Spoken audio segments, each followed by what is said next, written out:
Hi, this is Ed in San Diego, and today is April 3.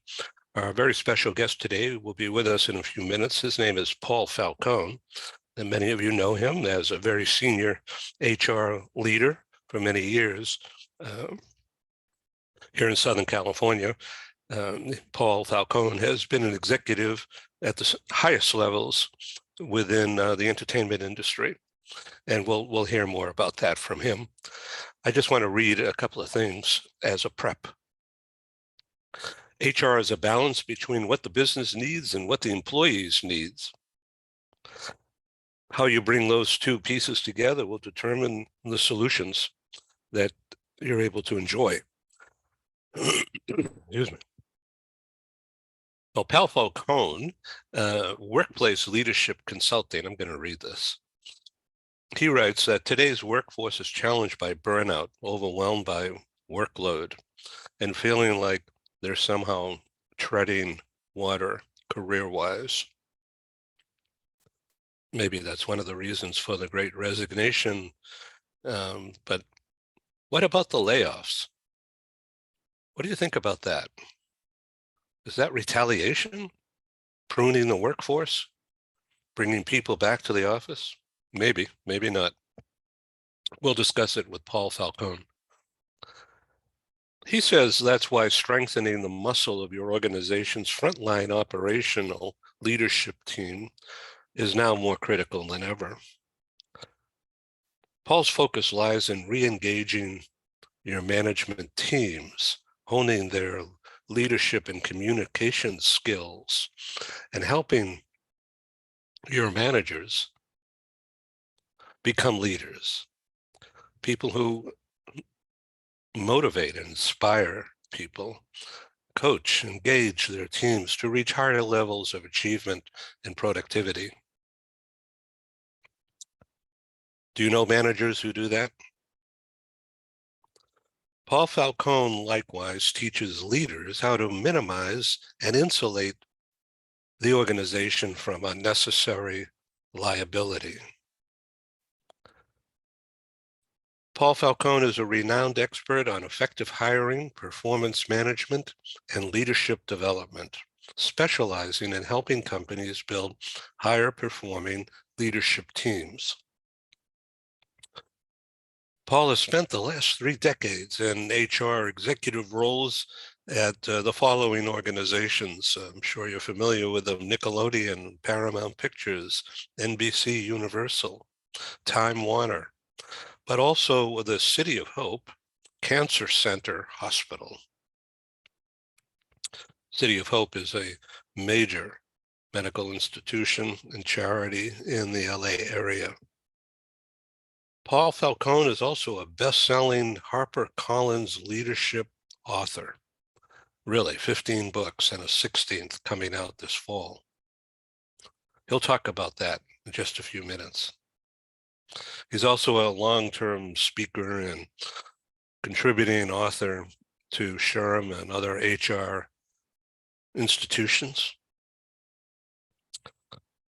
Paul is now working directly with several organizations of all sizes as a consultant to help them build effective leadership and management teams. I would say that's more powerful and more important now than ever. What do you think? We'll be right back with Paul Falcone. Thank you for being on Global TV Talk Show. I really appreciate it. More about that later. Okay, we're back here in San Diego, and Paul Falcone is with us in the Chicagoland area. Welcome, Paul. Thanks, Ed. It's great to be here as always. So I wanted to continue our conversations about your role as a CHRO, Chief Human Resource Officer, and now as an entrepreneur at paulfalconehr.com. Is that right? It is. Thank you for the plug. I love it. Yeah. So I just did a preview reading from your site to introduce you, so we don't have to waste time doing this right now. So people already know all about you. Okay, so there's needs of the corporation and there's needs of the employees, and you're right in the middle of that, aren't you? Yeah, HR is a funny role. I mean, we are the bridge. We're the voice of the employees. We're the voice of management. We're the ones who are supposed to kind of tap into employee engagement levels and kind of figure out how do we customize what's going to work for our organization, whether you're looking at the benefits, or you're looking at the compensation, you're looking at leadership communication, you pick it. I think in a lot of ways that if there's a department out there that represents, for lack of a better term, maybe the soul or the spirit of the organization, or tries to embody its culture, it's oftentimes human resources. Okay, so we're going to get into a couple of different things here, and we're going to make this a short program, 15, 20 minutes or so, and then you'll come back hopefully later in the month with a pickup and a review of what's going on in the new quarter. This is the start of the second quarter. First quarter after COVID, is it like a new beginning or is it the same old stuff? No, it actually is like a new beginning. There are a lot of organizations out there, Ed, that are trying to reinvent things. They're trying to reward, for example, their managers who gone through the whole COVID experience with them. People feel like they've been treading water career-wise for the last 3 years. What do we do to build the muscle? What do we do to get them re-engaged? How do we kind of put them in a learning curve? And that then trickles down, hopefully, from the management team to the rest of the staff. And there's a lot of that going on right now from what I can see as an independent consultant. That's where most of my work is coming from these days, is training and opportunities to grow that muscle. So it's an exciting time right now. So the C-suite recognizes that their make or break is in middle management, right? You would hope so. You would hope so. Sometimes I think, well, in my experience in 3 decades of doing human resources, sometimes the C-suite feels like it's acting despite middle management, which is a mistake. The culture of that company, the fabric of that company is the middle management, whether you're talking about the manager, supervisor level through the VP, senior VP, executive VP level. That's really where it happens. That's where people fall in love with a company or they don't. It doesn't happen at the C level typically. It's just too far away from the action.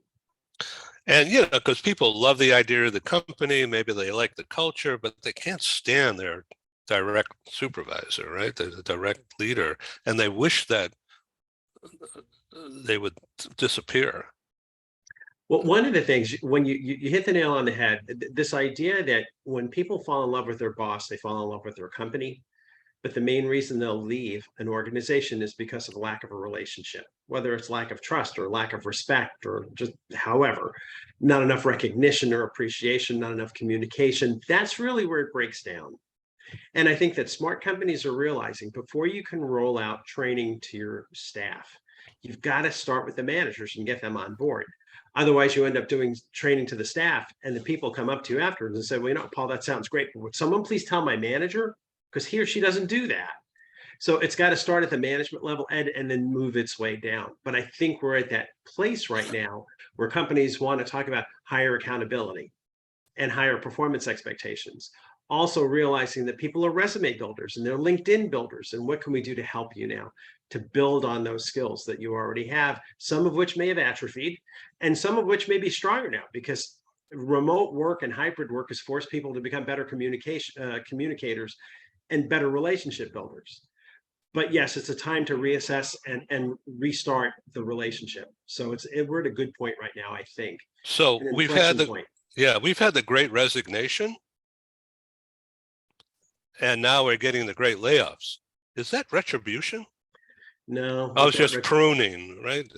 It's pruning. You know, when Elon Musk started I'm laying off 70% of Twitter, I think a lot of the Silicon Valley CEOs said, well, wait a second, if he can still keep it alive and he's cutting 70% of the staff, we don't want to go that far, but maybe we can start with 10, potentially work to 20% of our staff and see if we are overstaffed. Are we carrying too much?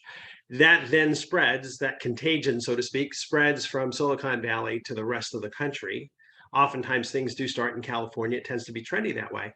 And now all organizations are sitting back and saying, well, wait a second, do we need all the people that we have? It's a phase. We'll go through these things. They're not going to know if they've cut back too much until they know. if they've cut back too much. We're going to see. But again, we're going through a time right now where people are getting whiplash. It's like the schizophrenic market. Everything we do, we go from talent scarcity to now we're doing layoffs. Oops, we laid off too many. Now we got to pull people back. Can we find them? How do we retain them? We're kind of fighting with ourselves a little bit, but a lot of this dysfunction comes as we basically step away from a once in a century type of pandemic, which has thrown everything off. And so we're still coming to terms with that. Okay, now you're the author of 15 books, and number 16 is in the oven. Be ready Very in good. September, right? Thank you, Ed. Yeah, absolutely. What's the name of that? Leading through crisis, which is something that I think we all need these days. You wrote the book. Yeah, well, I spoke to the folks at HarperCollins and I said, you guys, this book is needed. And they said, yeah, we think you're right. So that book is kind of written now and it's going through the editing phases. So all right, so I'm not a flamethrower, today anyway, but so two of your books is offense, defense. Right. Okay, so now to you, that's going to mean something very unique. So please take us through a definition of the book about HR on the offense and then HR on the defense.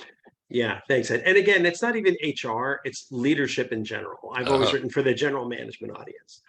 And the question is, using the sports metaphors, right? On offense, it's how do you grow talent, develop people? How do you coach them? How do you become someone's favorite boss?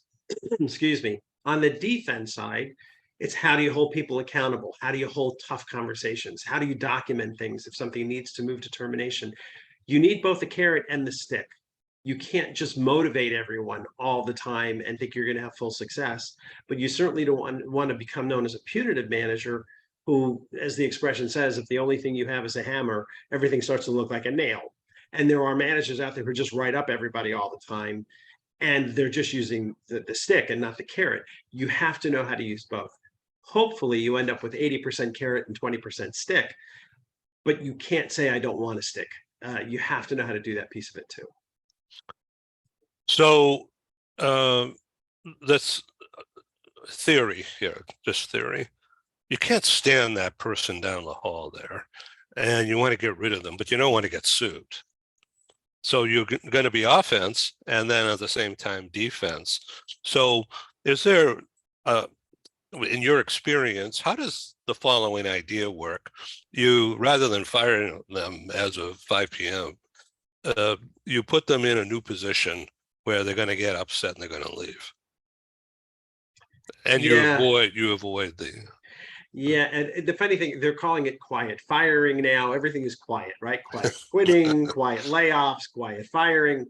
Yeah, it doesn't really work that way. In reality, look, managers are known to look the other way, sweep things under the rug.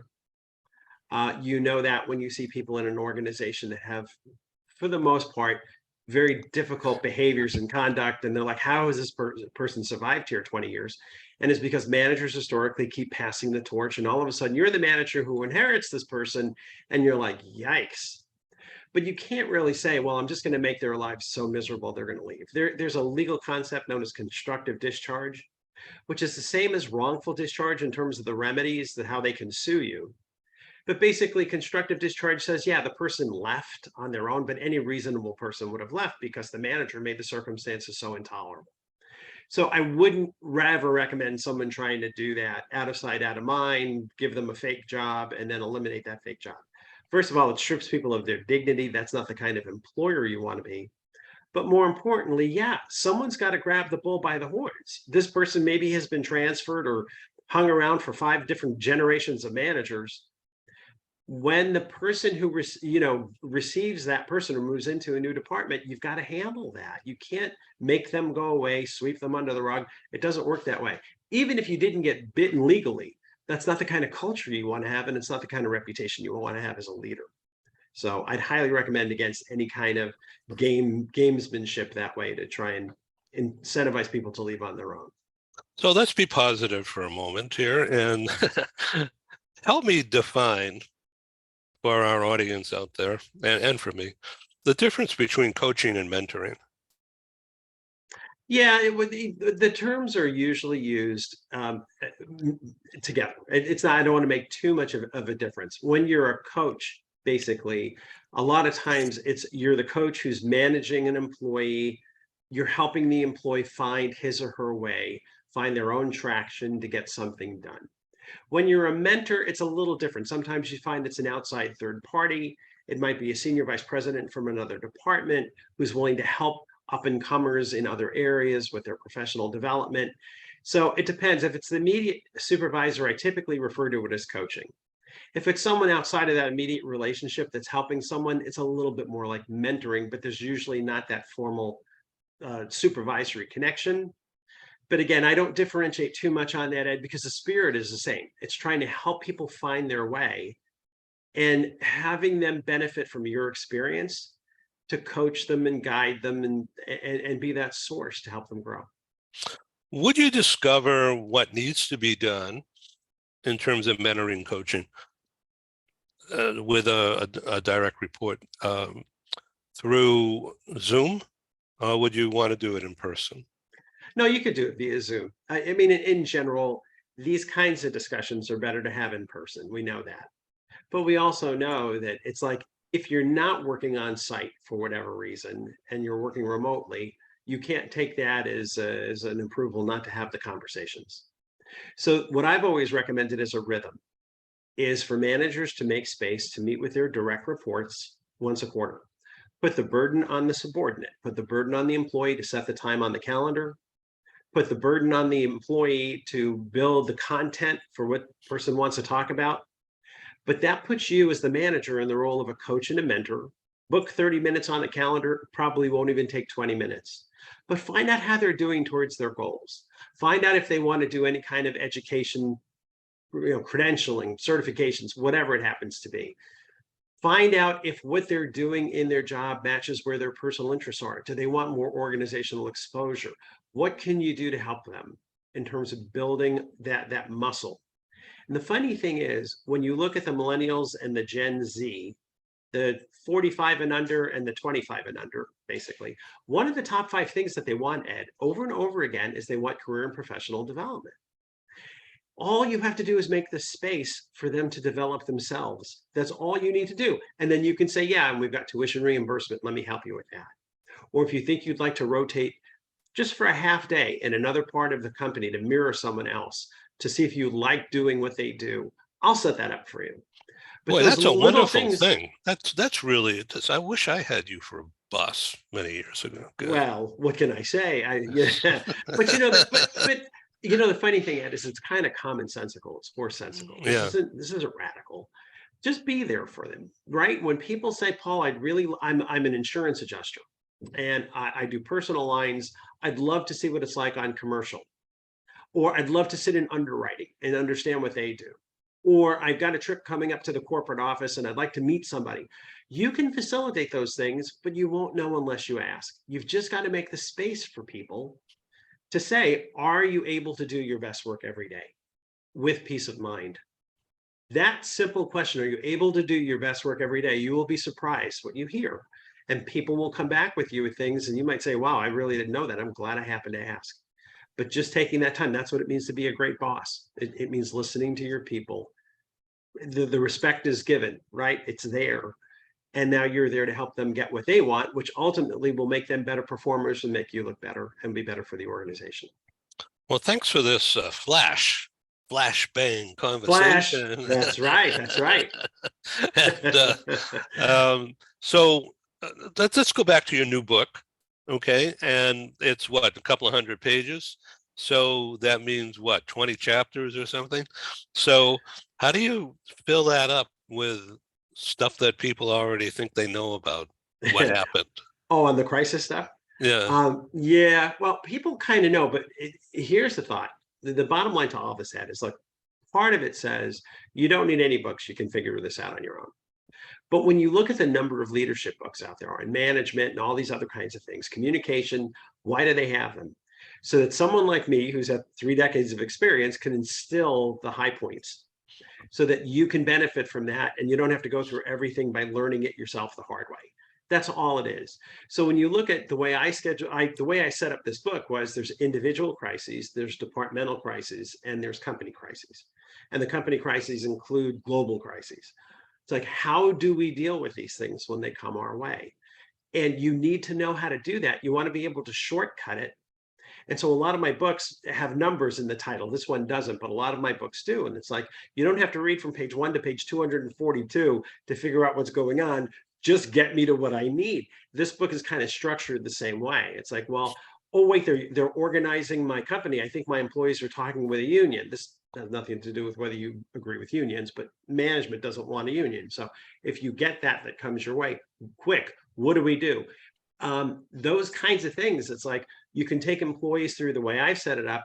What happens when you find out the company is organizing? What are your rights and responsibilities? What can you do? What shouldn't you do? Then the next piece is when they're going through the organizing campaign itself and your employees are coming to you and asking you for advice, what can you say? What shouldn't you say? And the same thing if the company is going through a decertification process where the employees are trying to oust a union. Just as an example, do you know what you can say and what you should not say? And it's not even what you should not say. There are certain things that are actually unlawful for you to say. I don't want managers to have to figure that out on their own. It's like, give me a quick 3 sections on this, 12 pages, but like, let me nail down what's going on. And then you just keep mapping that out over crisis after crisis after crisis. This is just an example with the union piece. But it's important that managers have shortcuts in life. If they could hit the button that says, quick, get me the answer that I need, I only have 10 minutes. That's a strategy for the writing for me. Let's talk about innovation. That's a big word that could mean anything. And one of your chapters here are a book title, Fostering Teamwork to Encourage Innovation. You know people in the organization. So does that mean you put a person from here and a person from there to see how they may work together or on the same team? Yeah, I mean, it could. There's different ways to do it. But the way I've always described it is innovation comes in thousands of little pieces every day. It's not like all of a sudden a new Tesla pops up at the end of a conveyor belt. It can take years for that to happen. And what's important is when you want to get to a point where people are giving discretionary effort, where people are taking reasonable risks at raising their hand and coming up with suggestions. Because what I always tell managers is, like it or not, you are probably not the ones where the innovation is going to come from. You're too far from the business. You're either too far from the customers if you oversee customer service people, or you're too far from the manufacturing if you oversee people working in a plant. Your job is to tease information out of others, is to tease suggestions out of them for great ideas. If people are afraid that they're going to be punished or publicly humiliated by coming up with a stupid suggestion, they ain't going to do that. They're not going to say a thing. If they feel like, no, Paul's got my back, I trust him. We all come up with ideas. Some work, some don't, but we all feel like we can express ourselves and make suggestions to make the place a better place. That's where the innovation happens. It's right there at the front line. And a good manager is going to know that. And a good manager is going to build the trust and the respect and the relationships so that people feel safe coming forward with new ideas. That's the innovation. It can turn into a new car. It can turn into a new software system. It can turn into a new whatever. But it's only going to be there if you create the right circumstances for people to make themselves vulnerable in a healthy sense, where they're willing to share. And so that's really where I focus on in terms of creativity and innovation.